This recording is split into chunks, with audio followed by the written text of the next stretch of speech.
Hello everyone, good morning to everybody. Combined study point YouTube channel पर मैं रवि जांगड़ा स्वागत करता हूं आप सभी का। स्वागत है आपका आज के इस सेशन में। ये जो हमारा सेशन है इसमें हम डिस्कस कर रहे हैं BRL 106 यानी आपका ह्यूमन रिसोर्स। इसके ऊपर हम बात करेंगे तो किस तरीके से आपने ये सब्जेक्ट डील करना है, कौन कौन से इम्पॉर्टेंट टॉपिक हैं जो आप पढ़ के एग्ज़ाम में जाएंगे। तो ये वैसे भी छोटा सा यूनिट है, तो इसमें से आप सारे ही यूनिट अच्छे से कर लेना। 12 यूनिट है टोटल, तो सारे यूनिट करके जाओ तो बेहतर आप लिख पाएंगे। ठीक है, इसमें स्किप करने वाला जैसा कुछ नहीं है कि आप इसमें स्किप करें, तो आप सारा ही पढ़ सकते हो। फर्स्ट चैप्टर देखिए, ह्यूमन रिसोर्स मैनेजमेंट। तो यहाँ से क्वेश्चन हमारा जो बनेगा that is objectives of HRM, कि ऑब्जेक्टिव्स क्या है और HR मैनेजर का रिटेल के अंदर क्या रोल रहता है और उसके चैलेंजेस क्या हैं, यानी HRM के अंदर कौन कौन सी प्रॉब्लम्स हैं जो आएंगी।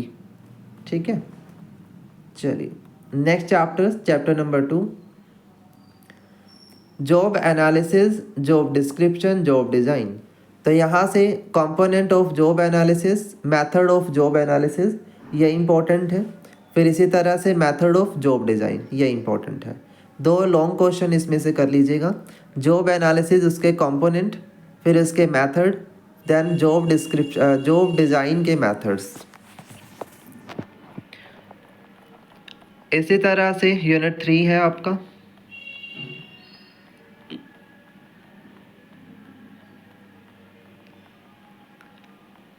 यूनिट 3 आपका मैन पावर प्लानिंग है। तो 3.2 के मैन पावर प्लानिंग के ऑब्जेक्टिव और उसके इम्पोर्टेंस क्या है, कैसे इसको इफ़ेक्टिव बनाते हैं। 3.5 making the man power planning effective. तो 2 क्वेश्चन है जो यूनिट 3 से आप करेंगे। Unit number 4, recruitment. तो यहाँ से क्वेश्चन है source of recruitment, method of recruitment, recruitment versus selection, दोनों प्रोसेस। ठीक है, कि रिक्रूटमेंट में और सिलेक्शन में क्या डिफरेंस है, सोर्स ऑफ रिक्रूटमेंट और मेथड ऑफ रिक्रूटमेंट कौन कौन से हैं। ठीक है, रिक्रूटमेंट से इतनी तरह से टॉपिक आपसे पूछेगा। फिर इसी तरह सिलेक्शन है, तो सिलेक्शन में से आपका स्टेप्स पूछ लेगा कि what are the steps in selection process and what are the steps in induction process. जो सिलेक्शन प्रोसेस है उसमें कौन से स्टेप्स हैं और जो इंडक्शन का प्रोसेस है उसमें कौन से स्टेप्स हैं, ये पोर्शन आपसे पूछेगा। 106 अगर हम बात करते हैं तो 106 चैप्टर है जो चैप्टर 6 है ट्रेनिंग डेवलपमेंट। तो यहाँ से method of training and method of development, steps in development, ये क्वेश्चन बन जाएगा। ठीक है बच्चा, तो ये इम्पॉर्टेंट टॉपिक यूनिट 6 से हो जाते हैं। इसी तरह से अगर हम बात करें यूनिट नंबर 7 की, देखो यूनिट 7 जो है इसमें देखिए क्या इम्पोर्टेंट है। तो ये आपका कम्युनिकेशन है, तो इसमें प्रोसेस ऑफ कम्युनिकेशन इम्पोर्टेंट है, barriers of communication and 10 commandment of the communication. 7.7, 7.5, 7.3। ठीक है, ये आपके कम्युनिकेशन से टॉपिक्स हैं जो इम्पोर्टेंट बन जाते हैं। फिर इसी तरह से चैप्टर नंबर 8 है आपका। चैप्टर 8 बेसिकली है आपका रिलेट करेगा जो मोटिवेशन से। तो यहाँ से क्वेश्चन आपका बनेगा कि डिस्कस वेरियस मोटिवेशन थियरी।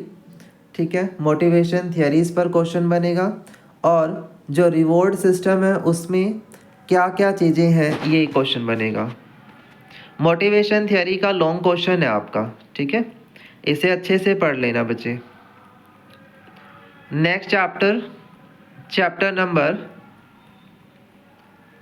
9। तो 9 चैप्टर है परफॉर्मेंस अप्रेजल का। इसमें से आपके इम्पोर्टेंस जो है वो बनेंगे ऑब्जेक्टिव्स, इसी तरह से मेथड और प्रोसेस। ठीक है, 3 टॉपिक हैं। एक तो ऑब्जेक्टिव है कि परफॉर्मेंस अप्रेजल करते क्यों हैं, प्रोसेस क्या है और इसके मेथड कौन कौन से हैं। ठीक है, इस तरह से एग्जामिनर क्वेश्चन इसको पूरे को टैकल करेगा। Chapter number 10।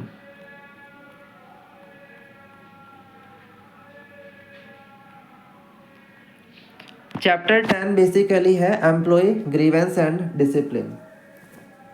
इसमें आपका ग्रीवेंस हैंडलिंग प्रोसीजर आपसे पूछेगा और उसके जो मॉडल है वो इम्पोर्टेंट है, and principle and procedure for the disciplinary action, कि डिसिप्लिनरी एक्शन से रिलेटेड क्या क्या प्रिंसिपल है, क्या क्या उसका प्रोसेस है, ये आपसे पूछ लेगा। Chapter number 11।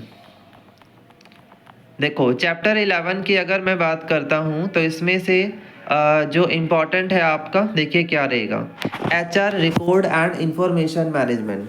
तो HR रिकॉर्ड का पर्पस क्या है और स्टेप्स टू इम्प्लीमेंट HRIS कि ह्यूमन रिसोर्स इंफॉर्मेशन सिस्टम कैसे इंस्टॉल होता है, इसके जो स्टेप्स हैं वो क्या क्या है। ठीक है, लास्ट यूनिट है चैप्टर 12। तो इसमें देखो क्या क्या करना है। चैप्टर नंबर 12 देखिएगा। तो इसमें से अगर मैं बात करूं, रिटेंशन के ऊपर है ये पूरा। तो यहाँ से आपका क्वेश्चन है कि रिटेल का स्टाफ रिटेंशन रेट क्या है, एडवांटेज और डिसएडवांटेज क्या है रिटेल स्टाफ रिटेंशन के, मिसकंसेप्शन वगैरह क्या होंगे जो एम्प्लॉय टर्नओवर से रिलेटेड है। ठीक है, किस किस बात पर रिटेंशन रेट हमारा अफेक्ट करेगा, कौन कौन से फैक्टर हैं जो कंसीडर हमें करने हैं। ठीक है ना, तो इतने एंगल से ये टॉपिक आपने तैयार करना है बच्चा, इम्पॉर्टेंट आपके लिए हो जाता है। ठीक है, इस चीज़ को ध्यान रखिएगा। क्लियर? तो यहाँ से आपके टॉपिक हैं जो एग्ज़ाम पूछेगा, इतने टॉपिक से ये कर लेना है। क्लियर है? समझ में आया ना? चलिएगा। तो ये आपका BRL 106 है जो इतने तरीके से आपने तैयार करना है एग्ज़ाम के लिए, इम्पॉर्टेंट हो जाएगा। और अगर आपको लगता है कि सब्जेक्ट को डिटेल के साथ पढ़ना है तो गूगल मीट सेशन आप ज्वाइन कर सकते हो। डिस्क्रिप्शन में मेरे सोशल मीडिया लिंक हैं, उन्हें आप ज्वाइन कर लीजिएगा। ठीक है, थैंक यू सो मच।